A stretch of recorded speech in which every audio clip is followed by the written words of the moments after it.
प्रणाम भारत, जय Shri Ram, Vande Mataram. Let's talk with Nandita जी मिश्रा।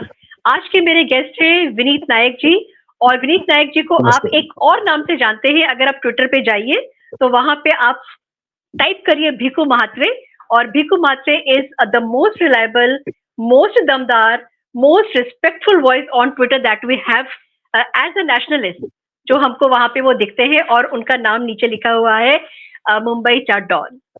बहुत बहुत विनीत जी, धन्यवाद। आपका बहुत बहुत स्वागत है।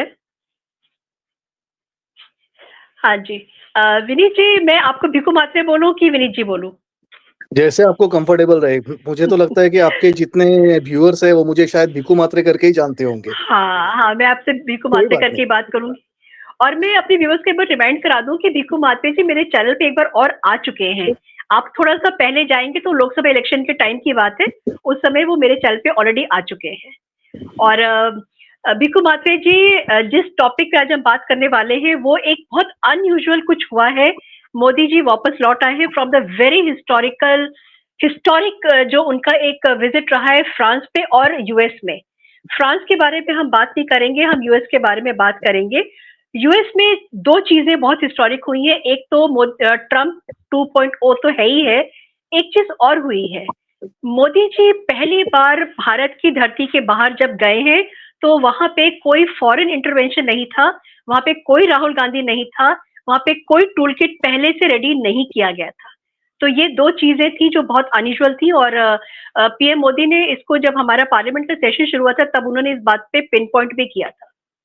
भिकू मात्रे जी, मैं थोड़ा सा ये जानना चाहूंगी, बिकॉज कांग्रेस बहुत खुश थी, जो लेडीज है वो बहुत खुश थे। वो कह रहे थे कि मोदी ने ट्रम्प का इंसल्ट कर दिया है, बिकॉज उन्होंने जाके सबसे पहले ट्रम्प से मुलाकात नहीं किया। Instead he went and met Tulsi Gabbard, और तुलसी गबार्ड जो हेड ऑफ इंटेलिजेंस है, और माइक वॉल्ट्स जो कि एडवाइजर है NSA, Elon Musk, and also Vivek Ramaswamy. तो ये जो सीक्वेंस था, ये इसको आप कैसे देखते हैं ट्रम्प से मिलने से पहले? सबसे पहली चीज इंपॉर्टेंट ये होती है कि जो कोई भी मीटिंग्स फिक्स होते हैं उसमें दोनों लीडर्स के टाइम एडजस्ट किए जाते हैं। अब यूएस प्रेसिडेंट का अगर सपोज उस वक्त कोई दूसरे अपॉइंटमेंट्स रहेंगे या फिर हो सकता है उनकी दूसरी कोई कमिटमेंट रहेगी, तो उसके लिए दूसरे देश के प्रधानमंत्री को, जो भी भारत जैसे इतनी बड़ी एक लोकशाही है, जो एक ग्लोबल पावर है, उनके प्रधानमंत्री को उतने देर वो सिर्फ एम्प्टी आराम से बिठा के रखे ताकि you will first meet the US president and then you will meet the others, so that doesn't work out. उसमें कोई बड़ी बात नहीं है। अगर सपोज कोई कांग्रेसीज, मतलब मैं तो उनको पिद्दीस बोलता हूँ, ऐसे कोई पिद्दीस बोलिए या कोई भी ऐसे लेलीज बोलिए जो इस बात के ऊपर अगर कुछ सवाल उठा रहे हैं या कोई बात कर रहे हैं, तो ये उनकी बेसिकली एक इमेच्योरिटी दिखाती है कि वो कितने इमेच्योर है, कि ना उनको कोई इंटरनेशनल पॉलिटिक्स समझ में आता है, ना उनको कोई मतलब बोलते ना हवा में से कोई तो नैरेटिव्स निकाल के कोई तो बात करनी है बस। Why would PM Modi ji, he will insult Trump? Correct. President Trump ये तो खुद होस्ट है, तो कोई गेस्ट जाके किसी होस्ट का अपमान करे, इतनी राजनीतिक बोलते ना इमैच्योरिटी, गैर जिम्मेदारान हमारे प्रधानमंत्री तो है नहीं। अच्छा, being a host you have to take care of your guest, ये तो हर जगह पे इंटरनेशनल डिप्लोमेसी का एक रूल होता है। हमारे घर में मेहमान आते हैं तो हम उन्हें भी बहुत इज्जत से उनके साथ पेश आते हैं, उन्हें चाय कॉफी पूछते हैं, नाश्ता पूछते हैं, खाना पूछते हैं। तो जब हम अपने घर में मेहमानों को, जो हमारे फैमिली मेंबर्स हो सकते हैं, फ्रेंड्स हो सकते हैं, उनके साथ इतने सलीके से पेश आते हैं, तो ऑब्वियसली एक दूसरे देश का राष्ट्रपति हो या प्रधानमंत्री हो, वो किसी और देश के राष्ट्रपति या प्रधानमंत्री को जब होस्ट करेगा, so these particular things insulting here and there, that doesn't make any sense. ये कोई नैरेटिव नहीं है। अच्छा, और अगर फिर भी ये पिद्दीस को और लेडीज को अगर इस बात से आपत्ति है, तो जरा उनको एक बात ये पूछिए कि इतने दिन से तुलसी गबार्ड का नॉमिनेशन कंफर्म होना बाकी था, तो जब प्रधानमंत्री मोदी जी यूएस धरती पे लैंड करे, उसी के जस्ट कुछ घंटे पहले उनका नॉमिनेशन फिक्स हो जाए, तो इससे ट्रम्प हमें क्या संदेशा देना चाहते हैं? यूएस एडमिनिस्ट्रेशन हमें क्या संदेशा देना चाहती है? अभी ये बात सबको पता है कि तुलसी गबार्ड जब नेशनल इंटेलिजेंस की वहां पे हेड बन चुकी है, definitely it is going to be a good big factor in favor of Bharat. The reason is that she is a practicing Hindu. At the same time, जब वो Democrats में थी तभी भी she was quite vocal against the wokeism and the liberalism of these idiots. Then at the same time तभी भी उनके जो व्यूज थे वो भारत के पूरी तरह से फेवर में थे. तो ऐसे व्यक्ति की जिनकी नॉमिनेशन इतने दिन से अटकी पड़ी है, हर जगह से कांग्रेस सीनेट में, उनके कांग्रेस असेंबली में, हर जगह से उनके अपॉइंटमेंट में रोड़ा डालने की कोशिश हो रही है. कैसे अचानक से प्रधानमंत्री मोदी जी के लैंड होने के कुछ घंटे पहले ही वो कंफर्म हो जाती है. तो ये तो यूएस का हमें एक सिग्नल था कि भाई we are on same page. तो उसके बाद फिर अगर सपोज मोदी जी अगर इलॉन मस्क को मिलते हैं, इलॉन मस्क को वो तभी जो मिले थे, he didn't meet him in the capacity that he is the like administrative in charge of that TOGE. वो वहां पे अगर वो कैपेसिटी में मिलना होता तो इलॉन मस्क अपने बीवी को और अपने बच्चों को लेके उनको नहीं मिलते. So it was a private meeting between one particular leading businessman of the world and one prime minister of the biggest democracy of the world. तो वहां पे उनकी जो बातें हुई रहेगी, जो चर्चा हुई रहेगी, that was not about the politics as such, because Elon Musk की जो पोजीशन यूएस में, यूएस गवर्नमेंट में राइट नाउ है, वो पॉलिटिकल पोजीशन नहीं है, वो एडमिनिस्ट्रेटिव पोजीशन है. डीओजी मतलब वो वहां पे उनके अननेसेसरी खर्चे पे कंट्रोल करके फिस्कल डेफिसिट कंट्रोल में लाके किस तरह से बात की जाए. अभी उसका इंपैक्ट ग्लोबली पॉलिटिक्स पे पड़ेगा, that is a different issue. अभी जैसे उन्होंने यूएसएआईडी का जो कुछ भी उनके जो फंडिंग थी वो पूरी तरह से स्टॉप करके रखी है, तो उससे ग्लोबल पॉलिटिक्स पे बहुत असर पड़ रहा है. बहुत सारी गैर जिम्मेदाराना शक्तियां जैसे जॉर्ज सोरोस जैसी विध्वंसक शक्तियां, उनको पैसा मिलना बंद हो चुका है, उसका इफेक्ट वर्ल्ड पॉलिटिक्स पे पड़ेगा, that's a different issue. But अगर आप लॉजिकली बात करेंगे तो he is not in a political position in US government, he is in administrative position. तो अगर उन्होंने वहां पे अगर मोदी जी से मुलाकात की है तो that was in the capacity of an individual businessman.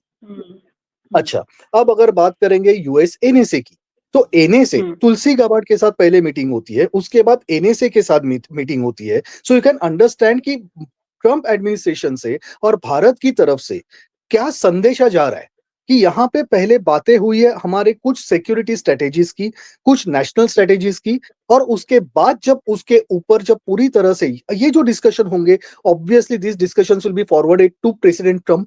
ये एक सलीका होता है, एक तरीका होता है. और उसके बाद फिर प्रेसिडेंट ट्रंप अगर मोदी जी को मिलते हैं तो obviously he also has the information in his hand, Modi ji has the information in his hand कि अब हमें किस तरह से चर्चा किस दिशा में लेके जानी है. तो ये कोई एजेंडा नहीं है, एब्सोल्युटली कोई एजेंडा नहीं है. ये मतलब अगर इसके ऊपर कोई अगर बवाल खड़ा कर रहा है तो ये उसकी पॉलिटिकल इमैच्योरिटी दिखाती है और कुछ नहीं.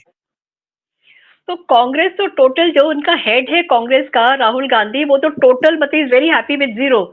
और उसने तो अपना एक जो ट्रैक रिकॉर्ड है उसको खुद ही, वो every track record is breaking himself अपने आप ही. भिक्खू माधवी जी, एक बात मेरे दिमाग में आ रही है. तुलसी गाबार्ड जो है, she is a practicing Hindu, she is a Sanatani. ठीक है, ठीक है, she is an American, she is America born, सब कुछ है, मगर वो प्रैक्टिसिंग हिंदू हो गई है. ट्रंप जो है वो हिंदूज को इस समय बहुत ज्यादा एक लाइकिंग, जिसके लिए एक लीनिंग हो गई है हिंदूज की तरफ में. डेमोक्रेटिक पार्टी जो है, क्या ट्रंप को पता है कि डेमोक्रेटिक पार्टी अब वापस नहीं आएगी प्रोवाइडेड रिपब्लिकन पार्टी जो है वो अगर अच्छा करती है तो. ट्रंप के बाद क्या ऐसा हो सकता है कि Tulsi Gabbard can be in the line for the presidential race, इसलिए तुलसी गाबार्ड को सबसे पहले रखा है? नहीं, we don't have to find out such meanings out of it. The reason is that US politics जो है वो US politics is not about Hinduism, it's not about only regarding Bharat or something like that. ऐसी कोई particular बात नहीं है. अगर वैसे बात होगी तो even JD Vance, even the vice president of US, he is also pro Bharat. तो वैसे we can't say कि Tulsi Gabbard can be the next presidential candidate और समथिंग, बिकॉज मैंने तो यहाँ तक सुना हुआ है कि ट्रम्प भाई साहब वहां पे अपना कॉन्स्टिट्यूशन में कुछ चेंजेस करके he is trying to bring the such particular resolution कि US president can be a person can be a US president for the third term also, जो राइट नाउ उनके कॉन्स्टिट्यूशन के हिसाब से सिर्फ 2 टर्म तक के लिए लिमिटेड है, मतलब 8 ईयर्स के लिए. लेकिन यहाँ तक बातें हो रही है कि शायद वो कॉन्स्टिट्यूशन चेंज करके पार्लियामेंट में रेजोल्यूशन लाके, असेंबली यूएस सीनेट में रेजोल्यूशन लाके वो पास करके वो 3 टर्म का भी परमिशन किया जाए. So we can't possibly say, and Trump has already given hints on that I am not that old not to go for another term. उन्होंने ये पहले ही ऑलरेडी हिंट देके रखी है. अच्छा, विवेक रामास्वामी की बात ऐसी है कि उसके पहले मैं और एक बात नंदिता जी आपसे ये कहना चाहूंगा कि देखिए, कल भी मैंने मेरे एक ट्वीट में लिखा था, जब मैंने अपने मोदी जी की जो पूरा यूएस टूर जो था उसके ऊपर जब मैंने पूरा डिटेल्स दिए थे कि क्यों वो टूर सक्सेसफुल माना जा सकता है और वो क्यों वो हद से ज्यादा सक्सेसफुल है, तब मैंने उसमें शुरुआत में 2 बातें कही थी. वो बातें आप, मैं और हमारे सब व्यूअर्स ये बात बहुत अच्छे तरीके से समझ ले. President Trump is a president of United States of America and not of Bharat. Correct. Prime Minister Modi ji is Prime Minister of Bharat and not of USA. Fact. And they both उन्हें पूरे world को अपने कंधे पे लेके घूमने का कोई शौक नहीं है. और अगर शौक होगा तो भी वो शौक है, जिम्मेदारी नहीं है. जिम्मेदारी उनकी अपने अपने देश की तरफ है. तो Trump is committed to US and Modi ji is committed to Bharat. जब हम ये 2 बातें अच्छे तरीके से समझ ले, उसके बाद हम ये डिस्कशन पे कोई मतलब ही नहीं बनता कि इसमें कौन सक्सेसफुल रहा, ट्रम्प रहा कि मोदी जी रहे. ये कोई डिस्कशन ही नहीं है. दोनों ने अपने अपने देश के लिए जो सही है वो किया है. तो कल आगे जब यूएस में नेक्स्ट टर्म में कौन रहेगा कौन नहीं रहेगा, ये जब बातें होंगी तब वहां पे डिसीजन इसी बेसिस पे लिया जाएगा कि यूएस के लिए कौन अच्छा है. वो ये सोच के नहीं लिया जाएगा कि वो हिंदुज्म फॉलो करते हैं कि नहीं करते हैं, उनकी लीनिंग सनातन की तरफ है कि नहीं है. ये कोई बातें नहीं होंगी. अच्छा, दूसरी इंपॉर्टेंट चीज आप ये भी समझ लीजिए, भारत में हमारे लेडीज और हमारी खुद की जो मैं बोलता हूं प्रेस्टिट्यूट मीडिया, बिकॉज आप वर्ड को समझ सकती है. एक बेचारी प्रोस्टिट्यूट जो है वो मजबूरी से अपना तन बेचती है, लेकिन हमारी मीडिया तो यहाँ पे इतनी गई गुजरी है कि उन्होंने अपनी आत्मा बेच दी है. तो अगर आप देखेंगे तो भारत की प्रेस में भारत की जितनी बदनामी की जाती है उतनी पूरी दुनिया के किसी भी देश में खुद के देश की पूरी दुनिया के किसी भी प्रेस में खुद के देश की बदनामी नहीं की जाती. इनफैक्ट वो कोशिश ये करते हैं कि बड़े से बड़ा कांड उसे छुपाया जाए कि अपने देश की बदनामी ना हो. और हमारे यहाँ पे बात ये होती है कि छोटा सा छोटा कांड कैसे उछाले ताकि ये साबित हो जाए कि Bharat is not that great, specially if Modi is the prime minister and BJP is running the country. बराबर. तो दूसरी इंपॉर्टेंट बात जो मैं कहना चाहता हूं, भारत में अगर सपोज ट्रेन में बैठने के ऊपर से किसी 2 लोगों के बीच में झगड़ा हो जाए तो उसे कम्युनल कलर देके तुरंत उसके ऊपर बवाल खड़ा किया जाता है. लेकिन भारत में जितना कम्युनलिज्म नहीं है उससे कई गुना ज्यादा रेसिज्म ये यूएस में है. Correct. One of the reasons Vivek Ramaswamy को भी डीओजी में ट्रम्प नॉमिनेट कर चुके थे, तो फिर वहां से उनको क्यों हटना पड़ा? बिकॉज अनऑफिशियली उन्होंने स्टेटमेंट दिए that he had to face a lot of racism. Kash Patel जो अभी एफबीआई डायरेक्टर के लिए नॉमिनेटेड है, उनका अभी नॉमिनेशन पक्का होना बाकी है, वो भी 1-2 दिन में कांग्रेस में हो जाएगा. आप सोचिए, उन्होंने सीनेट में ये वीडियो में सीनेट के उनके स्पीच में उन्होंने ये बोला था that I want to be in particular position because I have faced so much of racism in this country that I have full sympathy with all my employees who are even going through the same. फिर वो racism सिर्फ वो Indian होने की वजह से नहीं, भारतीय ओरिजिन होने की वजह से नहीं है. वो रेसिज्म निग्रोस की तरफ, ब्लैक्स की तरफ भी है. वो रेसिज्म यू कैन से मेक्सिकन्स की तरफ भी है. वो रेसिज्म उनका लैटिनोस की तरफ भी है. So considering all these factors, who will be the next US nominee for the presidential election, we can't say that. तो तुलसी गाबार्ड रहेंगी या विवेक रामास्वामी रहेंगे, that's a different issue and that was not at all on the agenda in considering the order of meetings of Modi ji. It is purely decided upon the priorities of the agenda which is to be discussed in the 2 head of the states. Correct. Deeku Mathur ji, एक और बहुत बड़ी चीज हुई, extradition of Tahawwur Rana. मतलब वो हमारा बहुत बहुत बहुत बड़ा हमारा दुश्मन है और वो जिसको कहते हैं ना कि पलकों की छाव में वहां जाकर के बैठा हुआ था, उसको रखा हुआ था पैम्पर करके जो भी था, उसके एक्सट्रेडिशन को मोदी जी के इस जो विजिट में हुआ है, आप मतलब जैसे सिक्योरिटी एंड इंटेलिजेंस की डील हुई होगी, तभी जाकर के तहव्वुर राणा को एक्सट्रेडिट किया जा रहा है। इसको आप कैसे देखते हैं? मतलब ये मुझे लगता है लैंडमार्क एक अचीवमेंट है इस बार भी। 100%। देखिए, तहव्वुर राणा का एक्सट्रेडिशन वहां के उनके सुप्रीम कोर्ट से भी अप्रूव हो चुका था, लेकिन बाहर के देशों में अभी if you talk about UK, otherwise any other European countries और अदरवाइज यूएस, तो वहां पे क्या होता है कि कोर्ट के जजमेंट के बाद भी आपके जो मतलब जैसे हमारे यहाँ पे होम मिनिस्टर होते हैं, वैसे वहां पे सेक्रेटरी फॉर द स्टेट होते हैं, तो वो जो पर्टिकुलर होम मिनिस्ट्री होती है, वो होम मिनिस्ट्री से भी अप्रूवल मिलना जरूरी होता है। तो सुप्रीम कोर्ट ने एक्सट्रेडिशन परमिट कर दिया, तो उसके बाद फिर होम मिनिस्ट्री को भी उसके ऊपर परमिशन देके कंफर्म करके फिर एक्सट्रेडिट करना होता है। अभी प्रेसिडेंट ट्रम्प की तरफ से इन पर्टिकुलर निगोशिएशंस में, इस मीटिंग में जो एश्योरेंसेस आए हैं, उसका मतलब ये होता है कि US home department will not take any objection for this extradition, and in fact जहां तक मेरी जानकारी है, CBI as well as ED, all our not ED, NIA, CBI and NIA, ये दोनों ने ऑलरेडी लॉजिस्टिक वर्किंग पे भी चर्चा शुरू कर दी है कि किस तरह से इसे घसीट के यूएस से यहाँ पे लाना है। तो ये जो पर्टिकुलर चीज थी, ये प्रेसिडेंट ट्रम्प की तरफ से पहला एक इंडिकेशन था that we don't want to meddle into your national security. आपकी नेशनल सिक्योरिटी के लिए आपको जो चाहिए, हम आपको मदद करने को तैयार है। और इसीलिए मैं मेरे ट्वीट्स में बहुत दिनों से ये लिख रहा था कि जो एक्शन होनी है 20 जैन तक कुछ नहीं होगी। लोग मुझे पूछते भी थे 20 जैन को ऐसा क्या खास है, मैंने इतना ही बोला था, आप जरा खाली गूगल करके देख लो what is the importance of 20 Jan 2025। That was Trump taking the oath as president, taking over as president. उसके बाद नाउ ही इज सेटल्ड। अब सेटल होने के बाद अब काम आता, अब टर्न आती है उनके इंप्लीमेंटेशन की।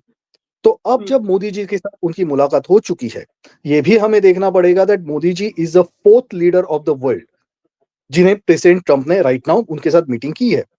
नेतन्याहू जी के साथ की है। The reason is that right now Middle East, that Israel versus Hamas, that is a most boiling issue.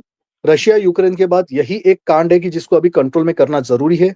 तो obviously he getting the first appointment, very correct. Japanese prime minister को appointment मिल चुकी है। The reason is because Japan में that particular sea, वहां पे China के ऊपर कंट्रोल रखने के लिए Japan has to be in the loop. तो जापान एंड साउथ कोरिया, ये दोनों के साथ मिलके ही वहां पे चाइना को काउंटर किया जा सकता है। स्पेशली ये बाइडेन एडमिनिस्ट्रेशन के टाइम, जो स्पेशली रशिया यूक्रेन मैटर के बाद जिस तरीके से रशिया और चाइना की नजदीकियां बढ़ी, तो वो हिसाब से अब जापान को उतना ही मजबूत खड़ा करना, ये यूएस के लिए और बाकी भारत के लिए, सभी के लिए बहुत जरूरी था। That's why he was called upon. Third was given to the I think Jordanian king. उसका रीजन ये था कि he has to play a big role in this particular Israel and Hamas war. The thing is that Trump नहीं चाहता वहां पे वापस ये हमास के या पैलेस्टाइन के लोग आके वहां पे वापस अपनी सेटलमेंट करे। He wants Jordan, Egypt to take maximum of these particular refugees, जिसके लिए उन्होंने पहले से ना बोला था। अब जब मीटिंग हुई तब जॉर्डनियन किंग ने बोला कि हाँ, जो कोई भी बीमार है, जो कुछ भी है, उनको इमीडिएटली हम लोग हमारे इधर इमिग्रेट करने के लिए परमिशन देंगे। So these 3 particular meetings were regarding a particular conflict zone. And Bharat के साथ जो मीटिंग थी, तो you can say that Bharat की और मतलब यूएस की जो आने वाली परराष्ट्र नीति है, उसको परफेक्टली अलाइन करने के लिए ये भारत के साथ मीटिंग थी।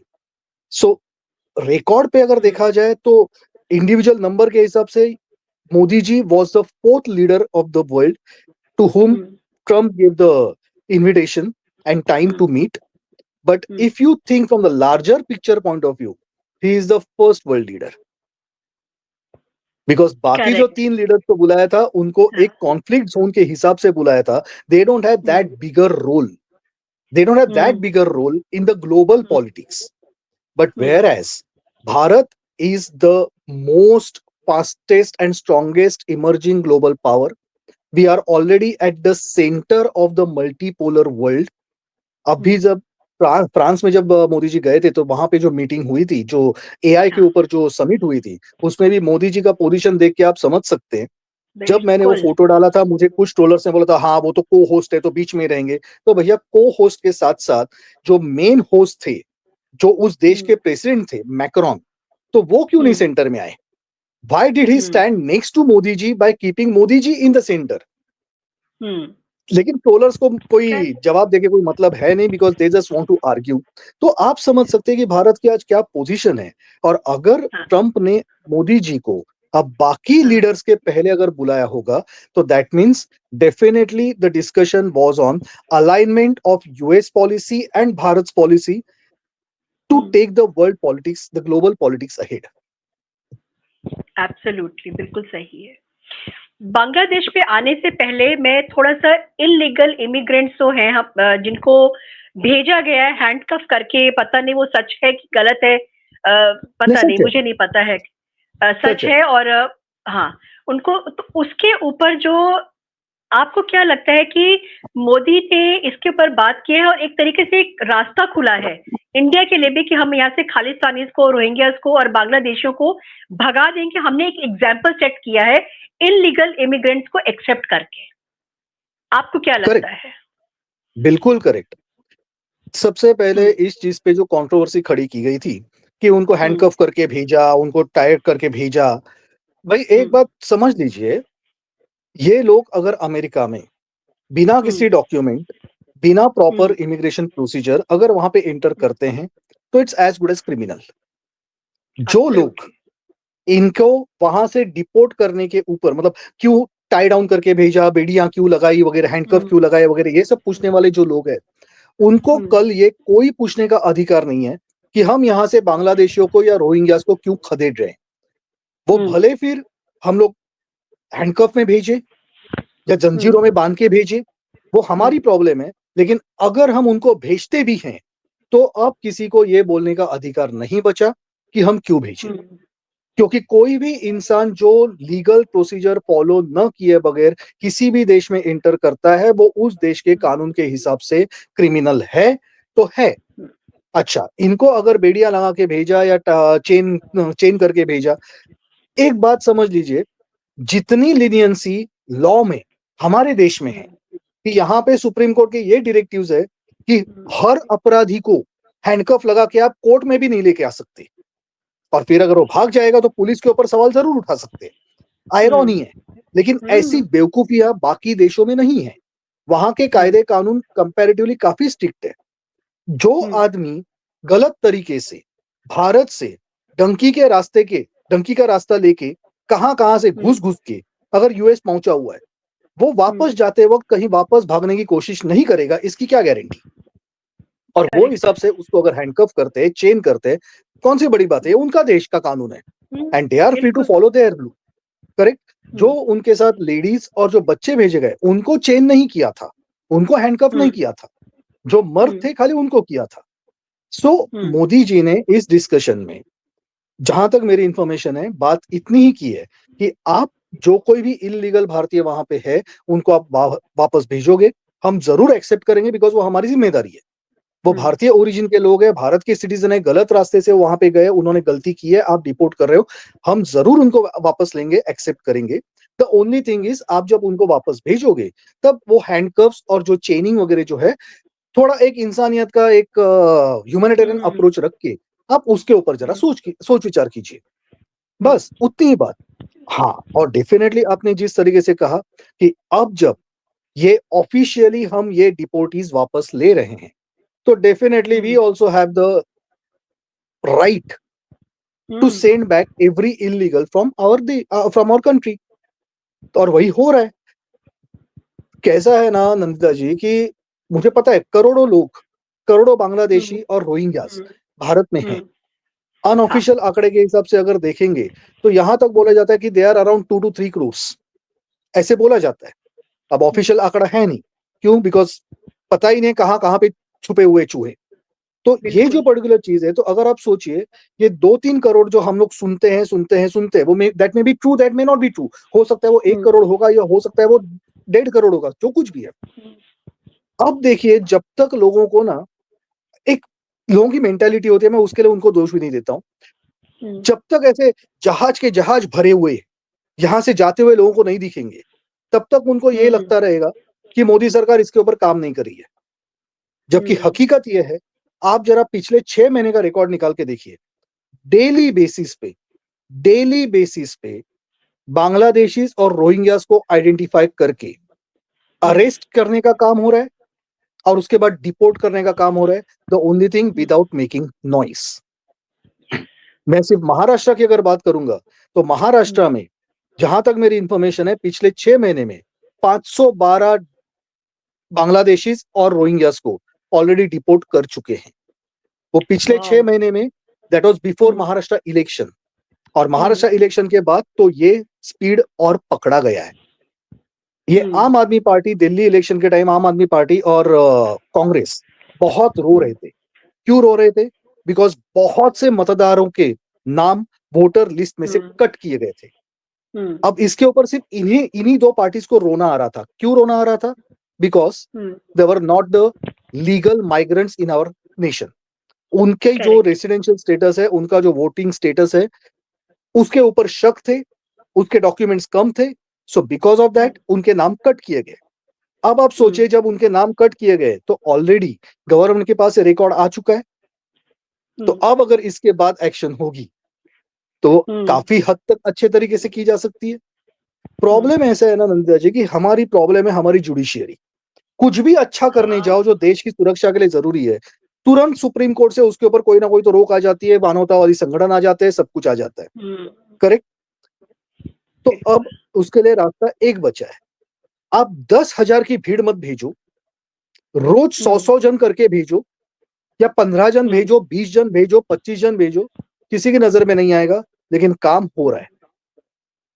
दूसरी एक जो गलती ये जो ह्यूमन राइट्स एक्टिविस्ट ने की, बहुत शहानपना करके ज्यादा ओवर स्मार्ट बनने का यही नतीजा होता है। अभी आपने देखा रहेगा 2 दिन पहले सुप्रीम कोर्ट का डिसीजन आया कि रोहिंग्यास के जो बच्चे यहाँ पे हैं, उनको यहाँ के स्कूलों में एडमिशन मिलनी चाहिए, पढ़ना, हाँ, उनका पढ़ना उनका अधिकार है। बिल्कुल सही है।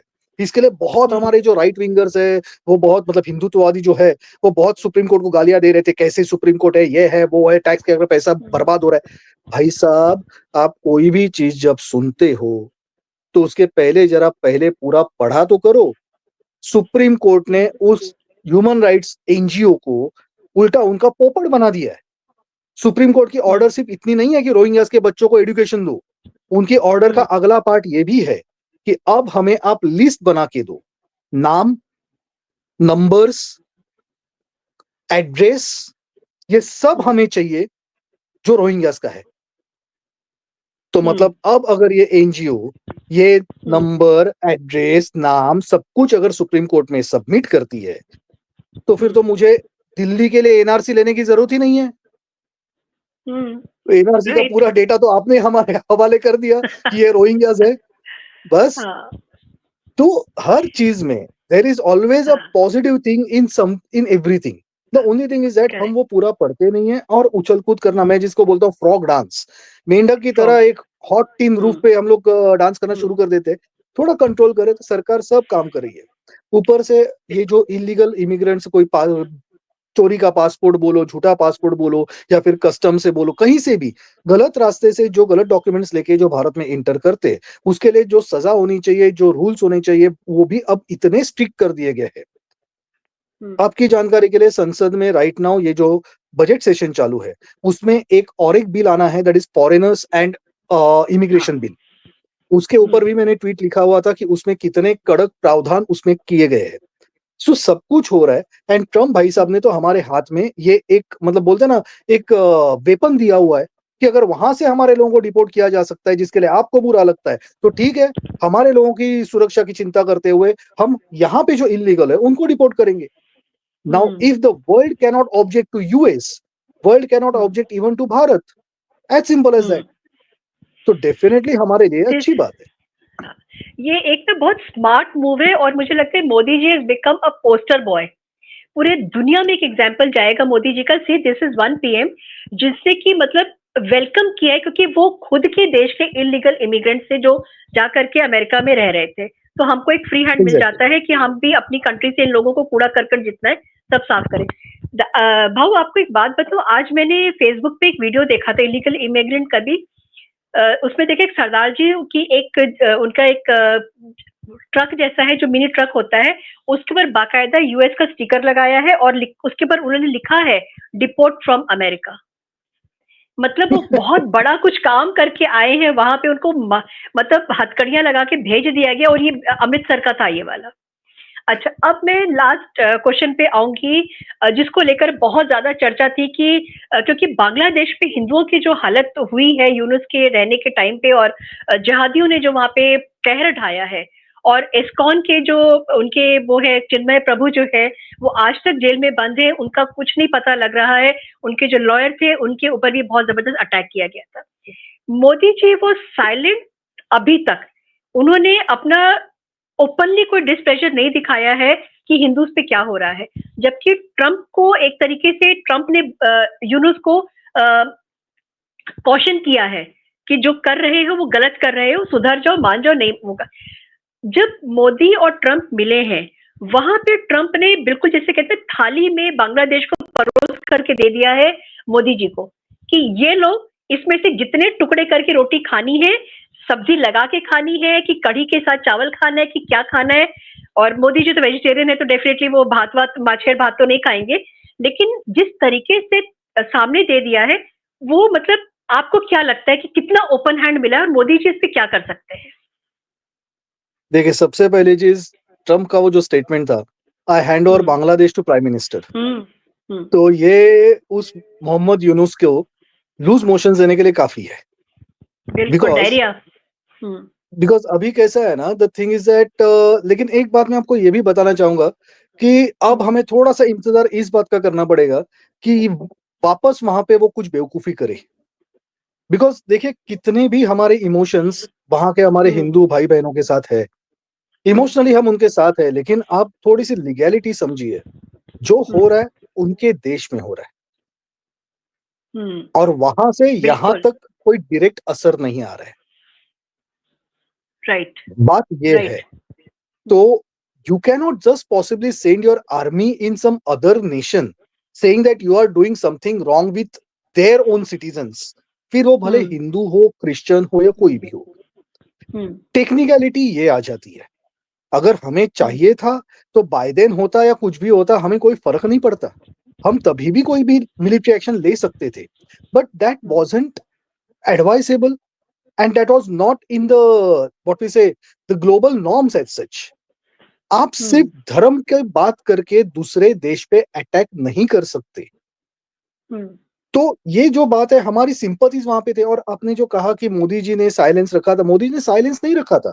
Late me remind you, Modi ji ने as well as Jaishankar ji ने ये स्टेटमेंट्स ऑलरेडी देके हो चुके थे कि वहां पे हिंदुओं के साथ जो हो रहा है वो गलत हो रहा है, और भारत सब कुछ ऑब्जर्व कर रहा है। भारत सब कुछ ऑब्जर्व कर रहा है, इसका मतलब ये फर्स्ट वार्निंग इशू करके हो चुकी थी। अब मेन चीज ऐसी है, भारत के पास दो चीजों की प्रायोरिटी है। प्रायोरिटी इसमें दो चीजें हैं। एक, ये मोहम्मद यूनुस को वहां से हटा के फिर एक बार शेख हसीना जी को वहां पे as a prime minister reinstate करना। दूसरी, जो चिकन नेक का प्रॉब्लम है, जो इंदिरा गांधी की मेहरबानी है कि 1971 का जब वॉर हुआ था, हम बहुत अच्छे से हमारा स्ट्रेटेजिक पोजीशन और मजबूत कर सकते थे, तो बेवकूफ की तरह हमने सब कुछ उन्हें ही सौंप दिया। तो वो जो चिकन नेक का प्रॉब्लम है, उसे बुल स्नेक में कन्वर्ट करना, ये हमारी अगली प्रायोरिटी है। तो अब वो कैसे करना है, let the base brains work on it, because strategic interest के मैटर से उसके ऊपर हम पब्लिक में डिस्कशन न करें तो भी अच्छा है।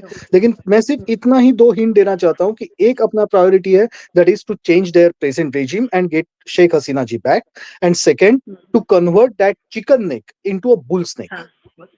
और ये डेफिनेटली मोदी सरकार के एजेंडा में है। उसका कारण मैं ये इतना ही बताता हूं, एक सेमिनार में जयशंकर जी के साथ जब हम लोग थे, तभी मुझे उनको एक क्वेश्चन पूछने का मौका मिला था। तो मैंने उनको यही सवाल पूछा था कि सर, बांग्लादेश में जो हो रहा है डेफिनेटली हमारे स्ट्रेटेजिक इंटरेस्ट के अगेंस्ट है, हमारी नेशनल सिक्योरिटी को खतरा है, लेकिन क्या इसी चीज का फायदा लेते हुए हम चिकन नेक को बुल स्नेक में कन्वर्ट नहीं कर सकते? ऐसे मैंने सवाल उनको पूछा था। तब उनका जवाब ये था कि हिस्ट्री तो हम चेंज नहीं कर सकते, लेकिन हिस्ट्री में जो गलतियां हैं उनसे सीख सकते हैं और सुधारने की कोशिश कर सकते हैं। हिस्ट्री नहीं चेंज करनी है। हिस्ट्री कैसे चेंज करेंगे? जो हो गया, बट जो गलतियां हुई है वो उनसे हम सीखते हैं और सुधारने की कोशिश कर सकते हैं। That's important.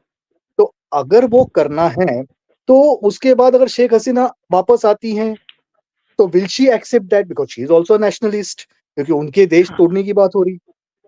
तो किस तरीके से वो किया जाएगा वो हम अगर मोदी जी, जयशंकर जी और अजीत डोवल सर पे अगर छोड़ेंगे तो ज्यादा बेटर होगा। बिकॉज आई डोंट थिंक कि हमारे में से कोई भी इतना इंटेलिजेंट होगा जो उनके लेवल तक सोच सकता है। हाँ, लेकिन एक बात पक्की है, फ्री हैंड हमें मिल चुका है। सेकेंडली, ये यूएसएआईडी का फंडिंग बंद होने की वजह से बांग्लादेश अब मॉनिटरीली और बर्बाद होने वाला है। At the same time Bangladesh को सपोर्ट करने वाले भारत में, मतलब मोहम्मद यूनुस जैसे देशद्रोही को, जो भारत के लिए देशद्रोही कहा जा सकता है, उसे सपोर्ट करने के लिए जो हमारे देश में जो खुद की लॉबी थी, अब आप समझ सकते हैं ये मोहम्मद यूनुस किनके खास दोस्त हैं। काफी चर्चा है युवराज की कि इनकी दोस्तियों के बड़े बड़े चर्चे हैं, दोनों साथ में सोरोस के साथ बैठते हैं। इनफैक्ट आईएसआई के थ्रू ये पूरा सब कुछ किया गया, तो कोऑर्डिनेटिंग को युवराज कर रहा था, ऐसे काफी कुछ बोला गया है। तो basically the thing is that ये लोगों का भी फंडिंग बंद हो चुका है, तो ना उस मोहम्मद यूनुस को अब बांग्लादेश में सपोर्ट मिल रहा है फंडिंग का, ना उसको सपोर्ट करने वाले जो भारत में बैठे उन्हें फंडिंग मिल रहा है। सो ओवरऑल यही चीज होती है, यही कूटनीति होती है कि किस तरीके से एक रास्ता बंद किया जाए।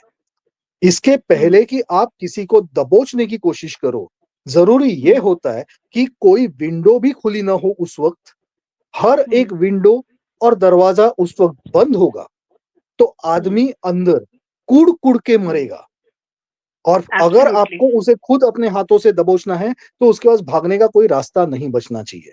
तो पहली चीज, इकोनॉमिक टाइज तोड़ो, सफोकेट करो, वीक करो, उनके देश में खुद उतनी वापस से अशांति फैले कि लोगों का विद्रोह बढ़े। फिर भले चाहिए तो उस विद्रोह को बढ़ाने के लिए हम फंडिंग करेंगे इस बार, कोई बात नहीं, और फिर उसका फायदा लेके you take care of your strategic affairs. Because अगर हम सीधे अगर हम चिकन नेक को तोड़ने की बात करेंगे तो एक बात ये भी है कि चाइना चुप नहीं बैठेगा। So tomorrow that small battle can escalate to a war.